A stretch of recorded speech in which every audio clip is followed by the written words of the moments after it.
Não, eu não estou fofocando, eu estou fazendo um trabalho investigativo. Por falar em trabalho investigativo, nós vamos receber aqui no nosso sofá ele, o repórter, que é um dos melhores do nosso estado. Com vocês, Vinícius Mecenas!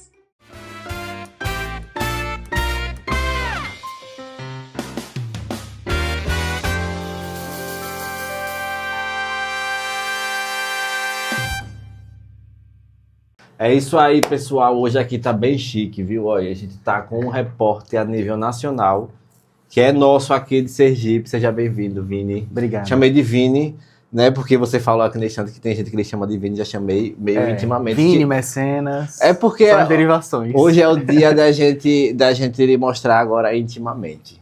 Não do jeito que vocês estão pensando, mas um pouco por trás das câmeras. Por trás aí dos bastidores. Aí a gente vai lhe chamar de Vini, que é pra já deixar o público agora quebrar de um jeito clima, diferente.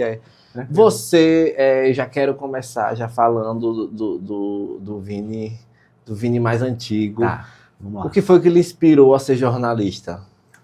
Primeiro eu queria agradecer, né, o convite, porque é como eu até tinha dito a você, eu já fui em poucos lugares para falar de fato da minha vida, o que acontece nos bastidores, porque eu gosto mais, né, na toa que eu estou na profissão que estou hoje, porque eu me sinto mais à vontade de me conduzir uma entrevista.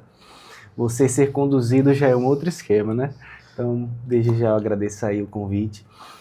E, cara, foi assim, eu me encaixei, desde sempre eu sabia que queria a área da comunicação, desde muito pequeno. Né? Tô aqui quando eu era menininho, né, gurizinho, acho que uns 6, 7 anos, eu via na TV aqueles correspondentes, né, fora do país, em outros continentes, e me chamava muita atenção. Aí eu pegava até aqueles pentes, né, aquelas escovas grandes, e ficava ao lado da TV, gesticulando como se fosse um repórter e repetindo o que o repórter falava. Então eu sempre soube que a comunicação era onde eu ia me encaixar. Mas teve muitas idas e vindas até eu chegar onde eu tô, viu? Porque não foi fácil. Primeiro começou lá do ensino médio, né? Porque eu fiz o primeiro, segundo, terceiro ano no SESI Senai e era aquele ensino articulado. Então eu tinha que fazer um curso técnico também. Então eu fiz um curso de técnico e mecânica industrial. Pouca gente sabe disso, mas eu sou técnico e mecânico industrial. Nada a ver com a sua profissão. Já mexi em máquina. Sou de fato um mecânico de graduação mesmo. Então, quando eu saí de lá, eu fui para faculdade, né? Me formei, tive ali meu primeiro grau, fui para faculdade. Na faculdade, eu já não fui para jornalismo. Fui por incentivo dos pais. Não, mas você já tem um curso técnico, então vá fazer uma engenharia mecânica, uma engenharia elétrica. Eu disse, caramba, aí fui fazer o pré-vestibular tal, não consegui inicialmente, mas depois eu passei para engenharia elétrica. Aí fui para a UNIT fazer engenharia elétrica. Quando eu cheguei lá, totalmente diferente do que eu tinha visto no técnico mecânico industrial, né? Levei muito choque, queimei muita luz, dei muito problema lá para o audito. Mas aí eu fiquei durante 6 meses, que foi o semestre, né? Sim. Depois desse semestre eu disse, não quero mais, aí abandonei lá, né? Fechei, tranquei o curso, e aí fiquei 1 ano sem fazer nada, tentando ali estudar para fazer mais um pré-vestibular, e aí foi que eu disse, minha família, né? Eu vou fazer a área da comunicação, vou fazer jornalismo, que é algo que eu sempre quis. E foi a partir daí, 1 ano depois, que eu juntei ali os cacos e fui fazer, de fato, jornalismo. Na UNIT também. Né? Eu tentei fazer ali para a UFS, mas na época, a UFES ela não dava uma estrutura para a área que eu queria, que era a área do telejornalismo. Né? Eles tinham tudo mais equipamentos, mas eu achava um pouco obsoleto para dentro da realidade daquela época. Já a UNIT, ela dava um pouco mais de estrutura, tinha um programa, né, através do canal TV Aberta, né, que é a UNIT Notícias, então eu achava que aquilo ali eu ia me enquadrar um pouco mais, então me esforcei muito para fazer numa universidade particular, né, porque era muito caro na época. Né, começou com 600 e pouco, né, a mensalidade, e dali em diante só foi aumentando o valor, né, com o passar do tempo, a alíquota, enfim. E eu ralei muito, porque eu não conseguia pagar aquilo ali só. Foi em que ano isso? Foi em 2015. Nessa época, o salário mínimo era 700 e alguma coisa. Era. Era quase um salário mínimo. Na época, eu tive que trabalhar também, porque minha família não conseguia. Né? Muita gente acha que nasceu em berço de ouro, mas na verdade minha família eram pessoas de baixa renda, entendeu? Então, assim, não tinha condições de arcar com um custo como esse. Só de engenharia elétrica mesmo era 800 e pouco, né, a mensalidade que eu tinha que pagar. E foi com muito sacrifício, até trancar. Aí eu reabri para jornalismo, e assim, eu juntei ali um pouquinho da minha avó, juntei um pouquinho da minha mãe, e tive que começar a trabalhar. Então, na época, eu fui trabalhar na Alma Viva aqui, que fui trabalhar de atendente de telemarketing, e eu juntava ali um pouquinho da metade, interava com o pessoal da minha família, e foi assim ao longo de todo o curso, para conseguir me formar. Inicialmente eu tive até dificuldade, porque a Alma Viva na época era muito volátil, os horários eram muito intermitentes. Então, às vezes eu chegava lá, estava acabando já a terceira aula, a segunda aula. Então, inicialmente no curso foi difícil de me adaptar. Então, eu perdi muita disciplina por conta disso, levei muita falta também. Acabou que eu atrasei meu curso aí durante um ano, até conseguir me formar. Então, eu sempre digo que eu fui uma cria, né, de fato, do lado de baixo, e de fato me criei para chegar onde eu cheguei.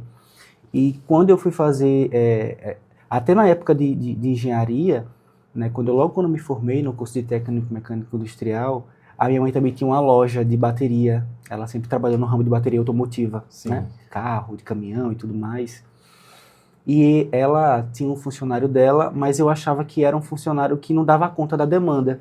Então eu também estava lá na loja dela e tudo mais para ajudar. Então eu já fui entregador de bateria, já fui instalador de bateria de carro também, né? Fiz recarga e tudo mais. Então assim, eu passei por muita coisa para chegar de fato onde eu cheguei, entendeu? E tenho muito orgulho disso, porque eu acho que foi isso que me formou, enquanto gente, enquanto pessoa, enquanto cidadão, sabe? Isso é muito bom.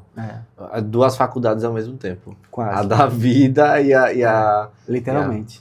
E a profissional. E isso é uma coisa que não sei se já aconteceu com você, de você estar fazendo alguma matéria e alguma pessoa que esteja em alguma situação de vulnerabilidade falar a você, não sei se isso já chegou a acontecer, que você fala assim porque você nunca passou por isso e não sabe pelo que a gente já passou. Pelo que você passou. Acontece muito, né, também. A gente tem que saber lidar com essas situações. Hoje, claro, eu tendo uma resposta como essa,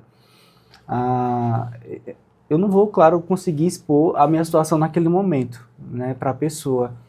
Mas dentro de mim eu sei pelo que eu passei para chegar onde eu cheguei, sabe? E eu acho que para mim isso que basta. Além de você ter passado por isso tudo, eu vi que você, não sei se isso também ajudou, essa questão dessa batalha toda, a se tornar um repórter muito centrado. Eu assisti algumas matérias suas, as que ficaram disponíveis, né? Porque eu acho que eles não deixam todas disponíveis. Eu tentei procurar o máximo possível. Há uma que eu falei a você, que foi do médico que foi preso. Eu assisti essa, mas as outras eu tentei buscar. Eu sempre vi você muito centrado e meio que dando uma sugestão só de emoção, porque você também é um ser humano e isso é um ponto no repórter que hoje em dia a galera gosta muito. Agora, assim, teve alguma reportagem, eu já estou entrando no assunto das reportagens, teve alguma reportagem que você fez, alguma nota ou algo que você deu lá no ar, que você tava, tipo, meio que, assim, se comendo vivo por dentro para, tipo, não vou voar na cara dessa pessoa, não, ou deixou bem... Assim, muita gente não sabe, às vezes, o que acontece de fato no bastidor da área do jornalismo, né? Porque, assim, principalmente para um repórter de rua, de campo, que está ali ao vivo, às vezes a gente não tem nem muita informação. Só tem ali 2, 3 informaçõezinhas e a gente tem que render ali 10, 15, 20 minutos com a informação que a gente tem. E aí a gente vai desenhando com o que a gente vê. Então, às vezes também depende muito da nossa editoria, né, que é quem diz a hora que a gente vai entrar do programa, quanto tempo a gente vai ter de entrada ao vivo. E às vezes ela quer que a gente entre e a gente não pegou ali a informação, ou até tem as informações, mas eu não consegui ler tudo ali. Então a gente tem que sempre estar muito centrado, né? Respira ali, chama os mantras, né? Para tentar se concentrar, porque às vezes não é fácil. Sempre dá um nervoso, é sempre como se fosse a primeira vez, é inacreditável, eu não consigo, pelo menos eu não consigo acostumar. Isso é bom, eu também sou assim. Porque assim, é sempre algo novo, por isso que eu gosto da minha profissão. O pessoal de teatro fala que no dia que isso acabar, é porque você você já não tá no seu lugar mais. Então se você tem esse frio na barriga, quando você falou que estava chegando, o meu frio na barriga já começou. Eu sou assim, porque pra mim isso aqui é o meu palco. Uhum. Então eu já fico com aquele frio na Sim. barriga. Então você tá certo. Tá no caminho certo, tá vendo? Porque assim, dá sempre frio na barriga, porque por isso que eu gosto da minha profissão, porque a gente não tem rotina, a nossa rotina é ir pra TV. Mas a partir do momento que eu tô na TV, que eu saio pra rua pra fazer as matérias, é todo dia algo diferente. Todo dia são E a pessoas novas sendo adrenalina, né? A entrevistadas. adrenalina sobe. E muita gente acha, como diz aquele ditado, né? É repórter, jornalista, sabe de tudo. Mas não, às vezes a gente pega um assunto na área da economia, sei lá, na área da cultura, que a gente não entende nada. Nada, nada. Você nunca viu a questão de inflação, de economia, de algum grupo específico. Aí a gente não sabe de nada. Assim, meu Deus do céu, como é que eu vou fazer com que as pessoas entendam isso? Então eu tenho ali, vamos dizer, no alto, 1 hora para ler o assunto, me inteirar, entrevistar as pessoas, fazer a matéria, e às vezes essa matéria ela vai ao ar num dia. Então eu tenho que correr para tentar destrinchar aquilo ali, deixar a leitura, né, o diálogo ali de forma didática, para que as pessoas entendam, porque a gente está ali como instrumento, né? Nós somos ali porta-vozes, de fato, do que a gente está tentando passar. A ligação entre o povo e aquela entidade, entre aquela empresa, aquele órgão. Então a gente tem que mastigar mesmo as informações, porque a gente sabe que muita gente hoje, infelizmente, é analfabeta. Muita gente não sabe, muita gente é leiga sobre muito assunto, assim como eu sou, sobre diversos assuntos. Então, qual que é a melhor maneira de levar aquela informação de forma mais clara, de forma mais precisa, para aquela pessoa que não tem tanto conhecimento, né, geral, entenda o que eu estou tentando falar para se munir daquela informação. Então, assim, é corrido, a gente tem ali uma preparação. Eu acho que essa preparação já vem, na verdade, do curso, né? Já nos prepara, já nos molda para isso. Mas quando a gente emplaca ali na realidade, não vamos ver na hora, é totalmente diferente. Então a gente tem que ser rápido para ler, para pesquisar. Por isso que entra aí o processo de apuração, né, de investigação do jornalismo, para que a gente não coloque nada errado, né, para também não se queimar. E você falou na questão das pessoas que são analfabetas. Você imagina uma pessoa que vai assistir uma matéria, vamos dizer assim, falando da empresa que distribui água, né, energia, não vou falar o nome da empresa, mas a pessoa precisa entender. Que geralmente quem vai assistir o jornal para ouvir falar dessa empresa, de empresa tal, geralmente é quem está passando por algum transtorno também, Exatamente. Né?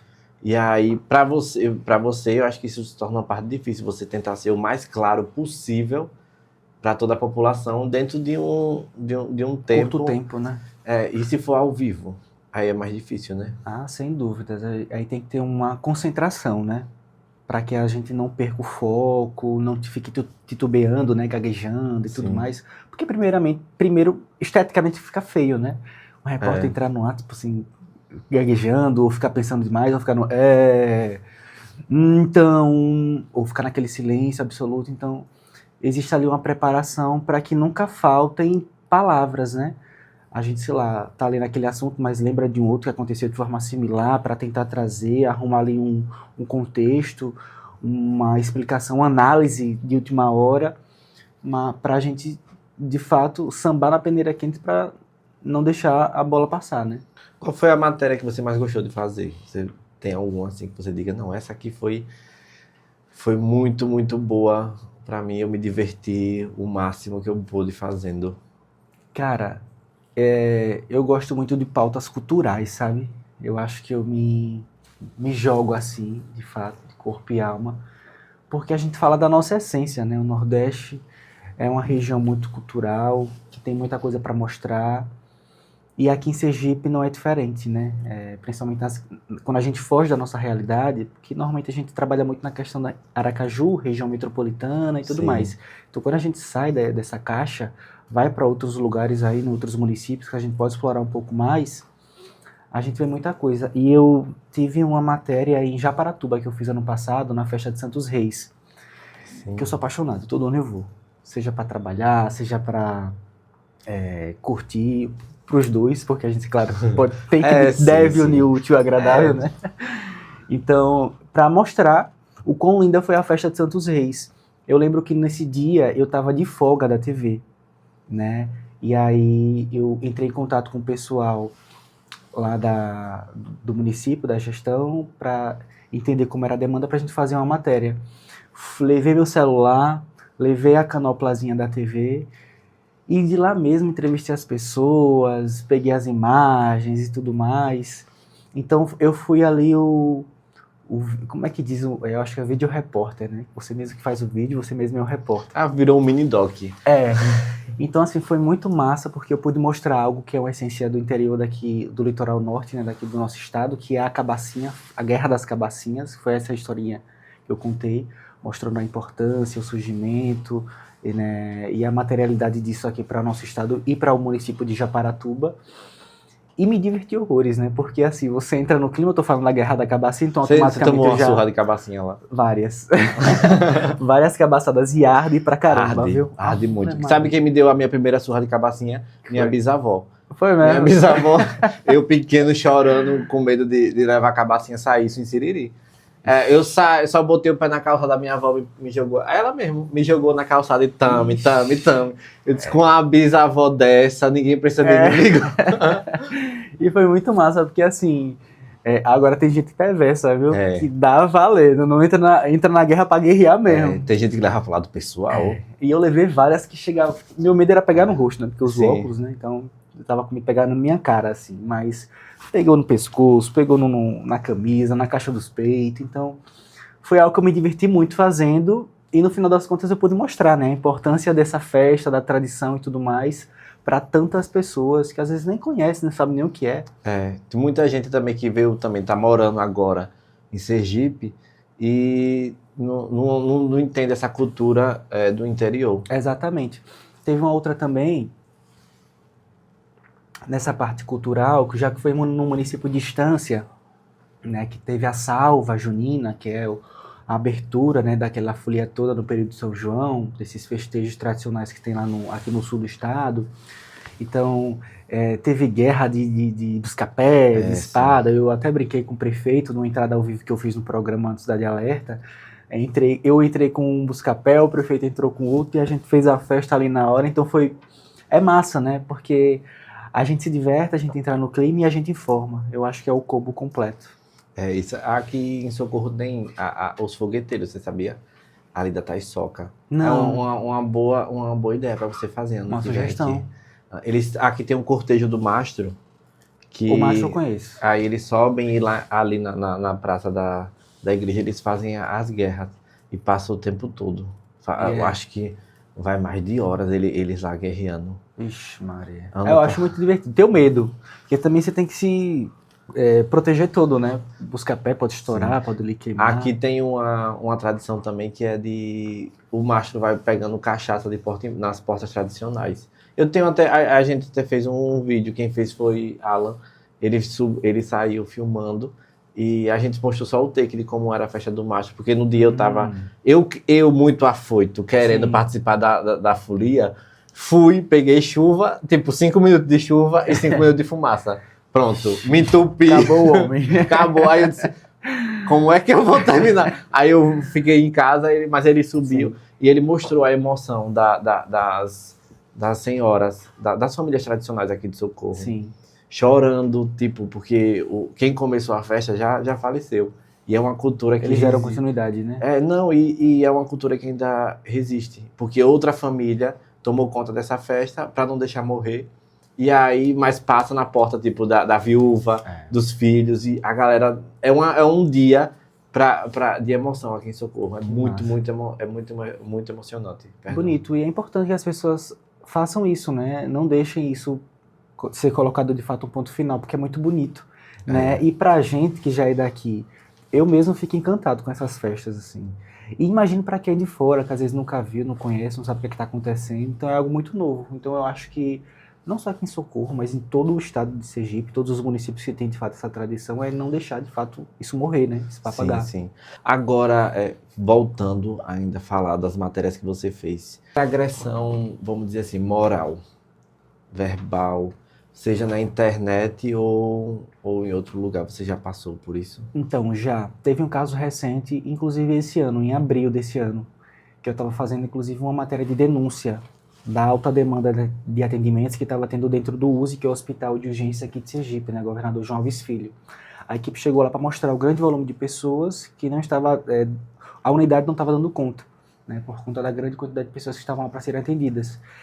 E aí eu cheguei, inicialmente eu chego, converso com as pessoas que vão falar, com a pessoa que marcou com a nossa equipe de produção, e essa pessoa não me respondeu.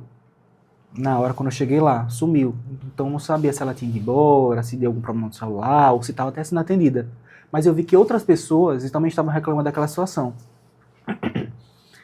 Então, eu entrei na recepção ali da urgência, conversei com as pessoas que toparam falar. Eu disse, então, vou fazer o seguinte, eu venho de lá de fora, falo onde estou, falo a situação, narro um pouquinho da história, e entro para mostrar o rendezvous que está aqui dentro. Estava cheio de gente, várias pessoas assim conformadas com a demora. E assim eu fiz. Saí com o meu cinegrafista, né, e o meu auxiliar, que é o meu motorista. A gente fez a gravação do lado de fora. Quando a gente entrou, eu entrei só na área da recepção, e na hora que o meu cinegrafista foi entrar, o segurança barrou. Aí eu disse, gente. Aí eu conversando com a mulher aqui e vendo que ele estava barrado do lado de fora, mas continuou gravando, e entrevistando o pessoal. Eu disse, vamos pedir licença aqui? Pode liberar ele aí, pode deixar ele entrar? E o cara, o segurança com a mão aqui. Eu disse, libere ele sim, porque eu tô aqui dentro de uma instituição pública, aqui é um hospital público, e ele tem direito sim, a gente não tá Isso ao vivo? Não era gravado. Gravado. Mas quando mas vai foi ao ar, foi ao ar tudo assim? foi ao ar. Quando vai ao ar, vai no formato que a gente chama de falso ao vivo. Sim. Entendeu?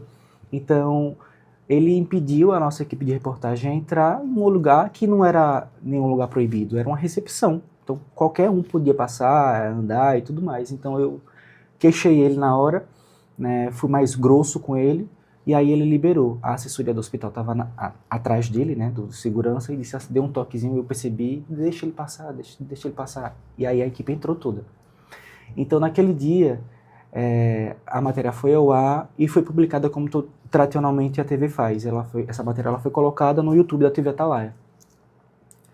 Depois disso, eu fui entrar para mostrar, pegar só esse takezinho do impedimento da equipe entrar para colocar nas minhas redes sociais, até para falar do que a gente passa, né? Porque às vezes muita gente que me segue gosta de entender o que acontece por trás dos bastidores, pelo que a gente passa e tudo mais. E assim eu fiz. E quando eu fui ver no comentário, várias pessoas estão lá, meu Deus, estava demorando mesmo, que não sei o quê, concordando com a situação, agradecendo porque foi lá ajudar. E tinha um comentário que dizia assim, além de fresco, é um folgado esse Vinícius Mecenas. Aí eu fiquei, como é que eu tô lá para ajudar? E o cara vem com um comentário desse, dizendo que eu sou folgado. Quer dizer, então, se fosse ele que estivesse ali presente de atendimento, se fosse uma mãe dele, um irmão, uma esposa dele, será que ele de fato ia achar que eu estava sendo folgado naquele momento? Então eu peguei o takezinho, né, que eu fui mais grosso com segurança para deixar a nossa equipe entrar, e peguei esse print e postei também nas minhas redes sociais. E aí choveu pessoas falando, né, meu Deus, é homofobia, e é injúria, que não sei o quê. Aí eu entrava no ouvido e disse, não, é assim mesmo, deixa pra lá, que não sei o quê. Aí chegou uma advogada, que é uma parceiraça nossa lá da TV, que sempre dá entrevistas, explicações, né, leva utilidade pública para quem está em casa, a doutora Mona Lisa de Jean. E ela chegou e disse, Vinícius, isso aí é tipificado como injúria homofóbica. Você tem que fazer um boletim de ocorrência. Aí eu disse, não, Mona Lisa, não deixa isso para lá, vai dar em nada. Ela, que exemplo você quer dar para os outros? Você fala sobre isso quase todo dia. Já pensou se todo mundo deixasse isso para lá? Por que você não toma iniciativa? Aí eu disse, caramba, foi um banho de água fria ali que eu tive na hora. Aí eu disse, vou fazer. Ela, entra aqui nesse link e faça ali o boletim de ocorrência. Eu entrei, fiz o BO e judicializei com ela o caso. Fui na DAGV, né, que é a Delegacia de Atendimento a Grupos Vulneráveis, para ser ouvido na minha versão. Então, assim, foi um caso que inicialmente ficou na Polícia Civil, mas como o YouTube é uma plataforma de streaming de alcance mundial, esse caso foi remetido à Polícia Federal, para que a investigação desse continuidade lá. Então, desde a Polícia Civil, quando eu falei toda a situação, eu tinha tirado print, tinha gravado tela e tudo mais, pego o arroba da pessoa. Eu até cavei para procurar ele no Instagram também, achei ele no Instagram, achei uma conta associada a ele também no Instagram, questão de aviação e tudo mais. Geralmente e tudo isso eu anexei em outras contas, né? Exatamente. Ele mesmo, eu não sei quem é ele, porque na página dele só tinha avião, só tinha aeronave, helicóptero, aeronave, não tem, e criança, que eu não sei se é filha, se é neta. Então tudo isso eu juntei e anexei aos autos do processo. E aí meses se passaram. Aí, mês passado, chegou uma notificação para mim do Ministério Público Federal dizendo que ia arquivar o caso por falta de materialidade de prova. O que é isso? Prova que você arquivou. Mas como assim? Se eu gravei tela, se eu printei, se eu achei o Instagram, eu achei o contato dele, eu mesmo fui investigando e dei para a polícia, para facilitar o processo. Achei o contato dele para a polícia manter, né, essa ligação direta com ele. Nas redes sociais, no Instagram, os prints em si que ele fez. Eu disse, mas como materialidade? Aí eu entrei no link lá e fui ver. Ele apagou o comentário. Ou seja... É como matar uma pessoa e sair. O caso ele foi arquivado porque simplesmente a pessoa apagou o comentário. E ficou por isso mesmo. Aí minha advogada disse, não, se você quiser a gente dá continuidade, eu tento reabrir. Papai disse, não. Aí a gente percebe que a nossa... a polícia, às vezes a justiça é muito injusta, né? A justiça é injusta. Então, por isso que muita gente se sente naquela sensação que eu senti inicialmente, não vai dar em nada. E, de fato, comigo, essa situação se concretizou. Realmente não deu em nada. Então, aquela injúria homofóbica ficou, por isso mesmo, porque pelo simples fato da pessoa ter apagado. Agora, eu me pergunto, com tanta tecnologia que a gente tem hoje, com tanto aparato tecnológico, será que eles não conseguiam recuperar um comentário que foi apagado, ou que se prove que de fato aquilo foi feito, comentado e apagado? Aí fica a questão. Outra coisa também, a gente falando sobre, você falando também sobre a gente, sobre as reportagens fazendo, a questão dos serviços prestados para a sociedade só anda também quando chamam a TV. E isso entra se enquadra nesse caso aí. Exatamente. Que a justiça, os serviços, qualquer outra coisa, parece que só anda com tanta tecnologia, mas só anda quando chamam a TV. Uma das importâncias também de ser repórter hoje em dia é isso. Eu acho que é o que me dá mais satisfação, sabe? Por isso que eu gosto muito, as pessoas às vezes... É que nem a área da saúde. Quando o enfermeiro é enfermeiro, ele diz, você é enfermeiro, mas você quer ser médico, né? A mesma coisa é na área do jornalismo. Você é repórter porque quer ser apresentador, né? Eu acho que tudo é consequência, né? Mas eu acho que eu gosto muito da área da reportagem, porque a gente sente ali o termômetro. A gente vai para campo, a gente vê tudo aquilo que está acontecendo naquele momento em loco. E com o tempo isso se passa, às vezes você consegue até identificar quem está mentindo, quem está inventando, quem não está. E é incrível quando a gente fala em situações de denúncia, de falta de infraestrutura, de saneamento, falta de água, porque a gente tem um retorno muito grande, um chamamento muito grande por parte da população, porque as pessoas acreditam, de fato, na credibilidade da TV. Isso não só da emissora que eu trabalho, assim, como tudo, todas as outras emissoras de rádio, né, impresso e tudo mais, porque chama e de fato aquilo vai resolver, porque nós, enquanto imprensa, servimos de fato como um ponte entre o povo, entre diálogo, né, entre o povo e os órgãos, entre as empresas. E na TV Atalaia é inacreditável. Eu acho que 95% dos casos que eu fui foram resolvidos. Porque, infelizmente, os órgãos, as empresas, esperam que o caso seja exposto para depois tomar as providências. Eu acho que deveria ser o contrário, né? Justamente para não ter, de fato, essa exposição, essa notícia negativa em relação a ele, para que aquilo ali se readequasse. Falando da TV Atalaia, ela é a TV aqui de Sergipe que mais tem programação própria, né? Se a gente parar para olhar. Salvo engano, são mais de 6 horas ou são 7 horas de programação local diária. Isso é muito bom. Muito e importante. Não, muito importante. E é o mais interessante, né? É ao longo do dia todo. Então, se você às vezes não tem horário para assistir de tarde, você tem de manhã, se você não tem de manhã, de tarde, tem à noite. Então, ao longo do dia, de manhã, tarde e noite. Eu me desconcentrei na hora que eu ia puxar um assunto sobre rede social, porque ele falou do... Eu não sei o que me desconcentrei, vi uma muriçoca passando assim. O hiperfoco foi lá. Na hora que eu vi, pronto, acabou a pergunta, sumiu. Mas era para falar de que ele não queria denunciar. E aí eu ia perguntar se ele se considerava digital influencer. Mas eu emendo aqui em outra coisa. A gente toca no assunto de novo. O quê? Da denúncia do... Que você não queria denunciar, mas a advogada falou que seria importante você denunciar. Sim. Mas isso sim, aí eu ia perguntar se você se acha digital influencer por conta de estar em um lugar de sendo visto, né? Mas aí eu vou fazer, a gente fala um pouquinho mais da TV. Tá. E aí, quantos minutos? 30 e... Aí tá Veja, bem. minha cabeça conta certo, né? Sempre conta 30 minutos certinho. Bateu. Meu Deus, eu tô... É acostumado já, né? Pega o feeling. Não, é incrível. Bateu pouco mais de 30 minutos ou menos, já, eu tô parando já pra... Pega. Credo. É Até aí tá coisa pra tranquilo, contar. né? Tudo que a gente falou, né? Tá Tá, tranquilo, não precisa tá. cortar nada não, né? Não. Esse é o falso a vivo, é que chama? Tipo, não corta nada, vai tudo ao ar. É quando a gente conversar com a pessoa, a gente vai entrar. Porque, por exemplo, às vezes a gente vai fazer uma matéria que é especificamente para um programa. Às vezes eles reprisam muito, porque o programa a programação é muito grande. Às vezes reprisa do balanço geral para tarde ou noite.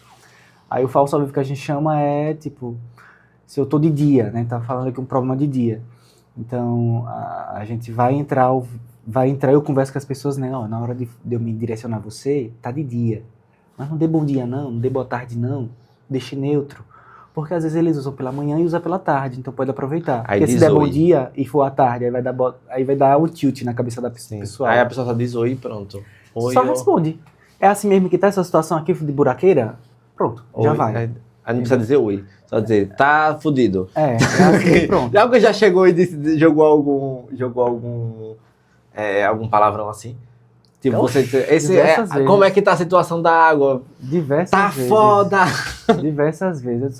E o pior é porque quando é gravado a gente dá jeito. Mas quando é ao vivo a gente tem que tirar na hora, né?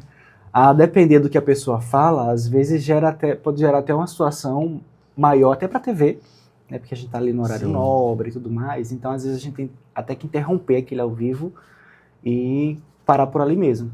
Entendeu? Já aconteceu com você isso aí? Já? Diversas vezes.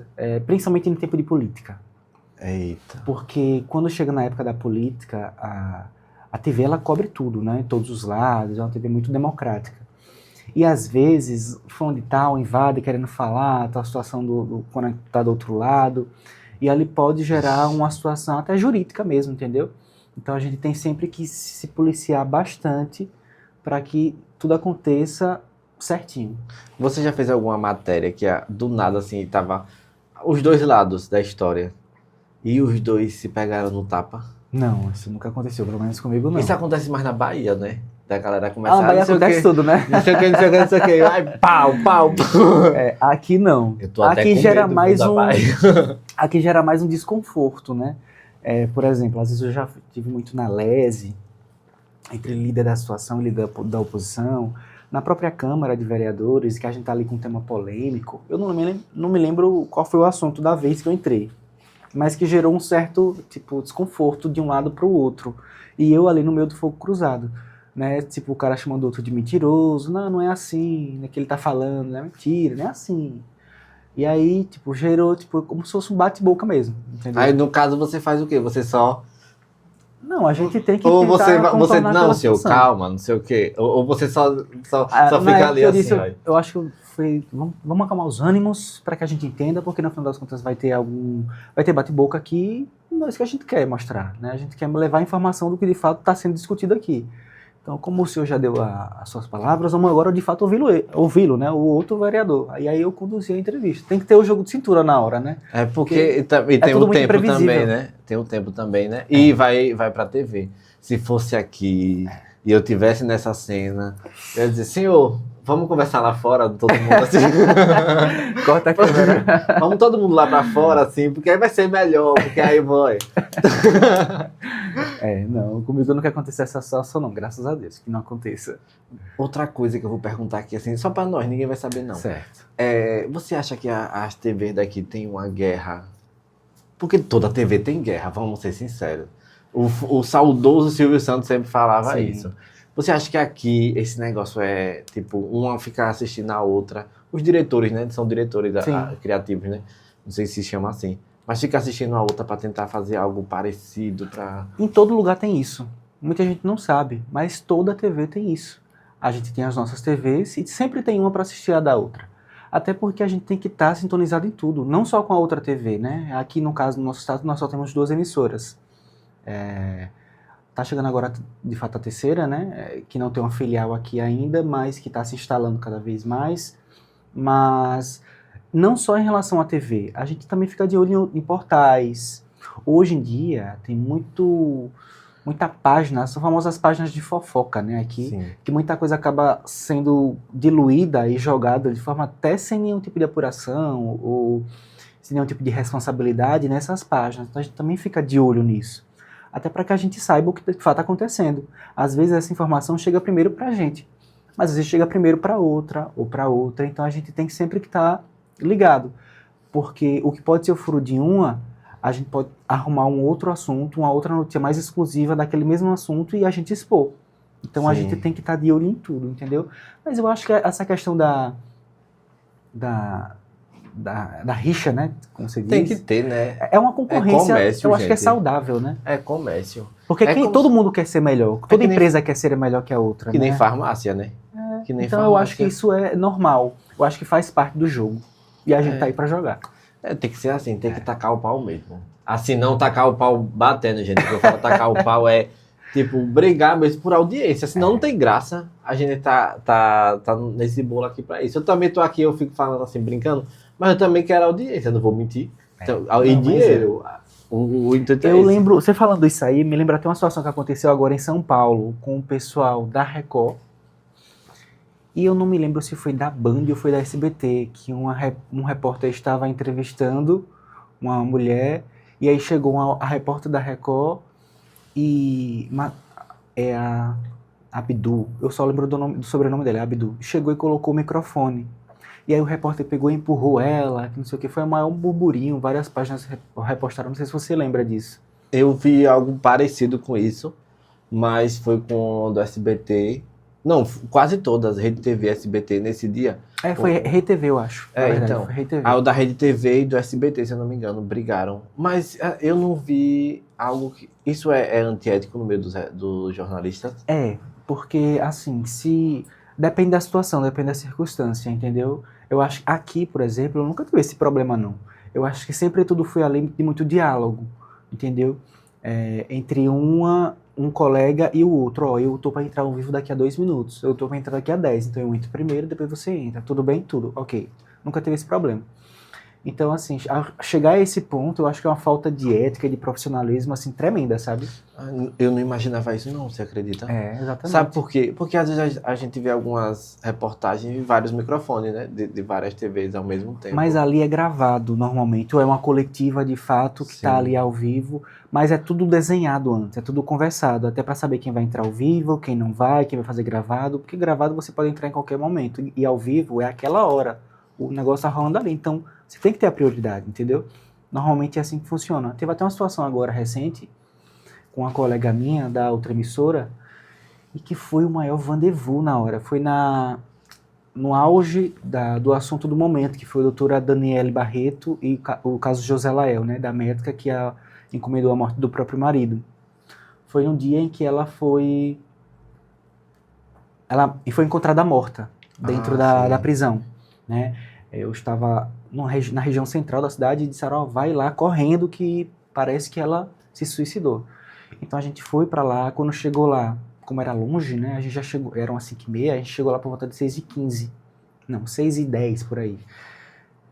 E a outra emissora já estava lá.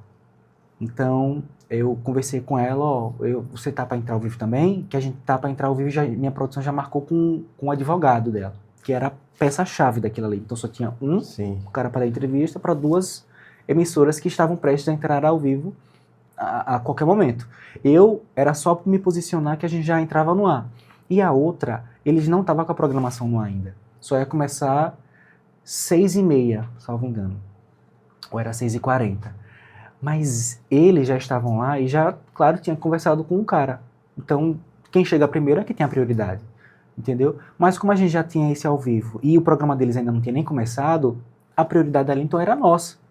Então eu vou pegar aqui e ver ele rapidão, porque a gente já vai entrar agora. Aí ela disse, não, mas eu já entro daqui a 10 minutos. E era um assunto longo a ser debatido. Então provavelmente podia não calhar dela pegar na hora que ela queria também. Sim. Então, o que foi que eu fiz?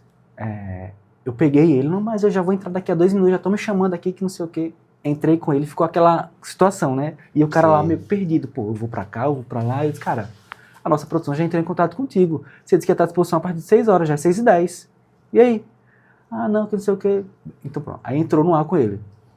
E aí era eu entrando no ar e deu 6h20, 6h25, 6h30. E ela já desesperada atrás da câmera, Vinícius, pelo amor de Deus, não sei o quê. E eu com ele ao vivo, tentando me concentrar com o que ele tá falando, me policiando com o horário, para também não comprometer a colega, entendeu? E depois que eu acabei de fazer as minhas perguntas, naquele primeiro momento, eu disse, ok, fui mostrar outras situações, porque eu sabia que o programa deles era um pouco menor, então o tempo de duração dessa entrevista seria menor também. Então eu cedi ele e fui mostrar outras coisas. Depois voltei com ele de novo.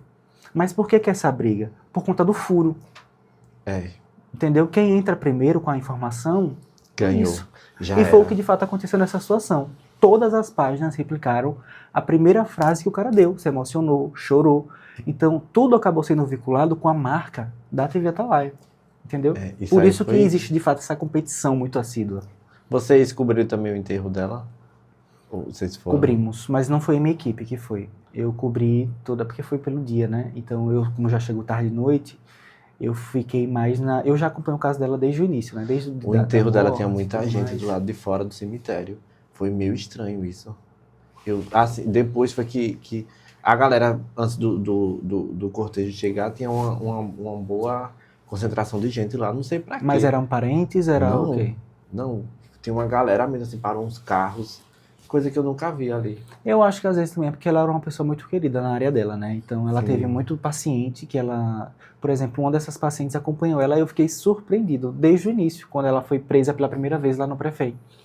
Essa mulher, ela chegou lá, se apresentou como uma paciente dela, que estava lá como admiradora do trabalho que ela fez. Eu disse, mas como assim? Ela disse, você não tá vendo meu corpo, não? Ela era uma boa profissional mesmo. Ela toda fez silicone e tal, fez o corpo da mulher todo. E aí, da época lá, quando ela foi encontrada morta, agora essa mulher estava lá também na cena. E aí, por conta dessa proximidade, ela foi contratada, ela me disse, né, para cuidar dela enquanto ela estava internada no hospital psiquiátrico, na São Marcelo. E aí você vê que ela tinha muitas pessoas que gostavam de fato dela, né? Nas redes sociais mesmo, quando eu abri, a época era fechada, né, a rede social dela, mas depois eu acho que abriu para deixar em memória. Sim. E aí eu vi muita gente, até o Instagram mesmo, sem eu nem seguir as pessoas, o Instagram me entregava as pessoas postando foto com ela na época da morte. Eu até brinquei, eu disse ela vai ser minha vizinha, porque eu vou me enterrar no mesmo lugar que ela. Aqui no Lápis. Eu vou me enterrar. Eu tava até, falei a uns amigos, 2 dias antes dela morrer. Eu disse, tomara que ali seja o cemitério dos famosos de Sergipe. 2 dias depois a mulher morreu. Que descanse em paz. E tão cedo a gente não vai ser vizinho. Mas é isso aí. Agora eu quero fazer uma pergunta pessoal. Já vou lhe botar aqui, porque aí eu boto a sua cara no Instagram. Aqui, ó, eu tenho uma aprovação de um repórter. Esse programa aqui dá pra TV ou não dá? Dá sim, total. Logo quando eu cheguei, eu senti me senti muita vontade no que diz respeito à estrutura, né? Que é lindo. É porque vocês, eu acho que não conseguem nem ter essa dimensão do quanto é organizado aqui, né? Que eu sou técnica. paranoico. Cara, é incrível, assim, livros, CDs, né, bebidas, a ornamentação mesmo. Eu acho que é isso que o público gosta. Eu acho que você investe muito também no que diz respeito a equipamento, né? Olha só quantos rebatedores, câmera, tripé e tudo isso custa caro. Entendeu? Então, assim, a sua condução, eu acho que foi impecável. Parabéns. Eu disse, um dia vai vir alguém aqui da TV e eu vou botar na berlinda, né, que chama assim, e vou usar a credibilidade de quem já tá na TV. Tá vendo aí vocês que me negaram espaço? Não, mas brincadeira, a brincadeira da parte. Graças a Deus, até hoje, ninguém nunca me negou espaço. Todo mundo sempre aceitou o convite, veio, apesar de ser um programa jovem, né, não tem nenhum ano. Eu vou contar de março pra cá. Sim. Porque os outros que vieram quando era ainda no outro cômodo aqui, que a gente tem um outro estúdiozinho. Quem veio antes, que era outro formato, a mesa era diferente, tudo, eu vou trazer de novo para poder me retratar, né, com uma forma de agradecimento por ter vindo lá atrás. E vem de novo, inclusive Anderson Dantas, que é meu amigo, que eu quero mandar um beijo. vai voltar aqui pra gente falar de música, trabalho novo. Que e é massa. isso aí. E que bom que você veio. Muito obrigado. Olha, você não tem noção da credibilidade e da felicidade que é ter você aqui. Ó, eu que agradeço, conte comigo sempre. Não sou muito, como ele disse do início, viu? Não sou muito de dar entrevista, porque eu prefiro conduzir a entrevista do que ser entrevistado. E eu também sou muito prolixo, tenho muita história para contar, então eu falo muito no final das contas. Não, foi bom. Mas, assim, muito obrigado pelo espaço. Eu acho que é uma função de repórter dentro de uma profissão de jornalismo que muita gente tem dúvida de saber o que acontece, o que aconteceu, e até saber dúvidas mesmo, questão Sim. pessoais, né? As pessoas têm essa dúvida, essa curiosidade, e aqui eu pude me sentir muito à vontade para falar sobre isso. Muito obrigado. É isso aí, galera. Ó, sigam o Vini lá nas redes sociais. Você tem YouTube, tem Instagram, TikTok, isso tudo aí, Tem Spotify. Kawaii, TikTok, Instagram, YouTube, tudo lá Mecenas. Mecenas, com 2 S no início. Sigam ele porque ele é digital influencer também, já tô falando aqui. Ele faz propaganda. As lojas aí que querem contratar um garoto propaganda bonitão aí, Isso bem aí. apessoado, chame Vini. Ele faz também, você também faz diário de treino. Aí vocês que querem ver, se inspirarem As minhas numa vida rotinas. fitness. Uma vida saudável, É. né, no final das contas. Uma vida fitness, é isso. Sigam ele. Sigam também a gente aqui no TikTok, Instagram. Eu ia dizer Twitter, produção, mas eu não tenho um Twitter, porque eu só fico falando assim, mas não corte não, deixa aí que a galera gosta do natural. Do falso ao vivo. Mas a gente também tá no Spotify agora também, viu? Se inscreva no canal lá do YouTube, que me ajuda muito, que vai me dar dinheiro um dia. Vocês sabem disso. Fé em Deus. A galera do Rio Grande do Sul, um beijão. Muito obrigado pela audiência, porque a gente tá em primeiro lugar da sexta-feira. E isso é foda, gente. Muito, muito obrigado. Sigam também lá no Spotify. Chama seguir ou se inscrever, produção. Fale aí. Pode seguir. É isso aí, um beijão e até o próximo programa. Até mais.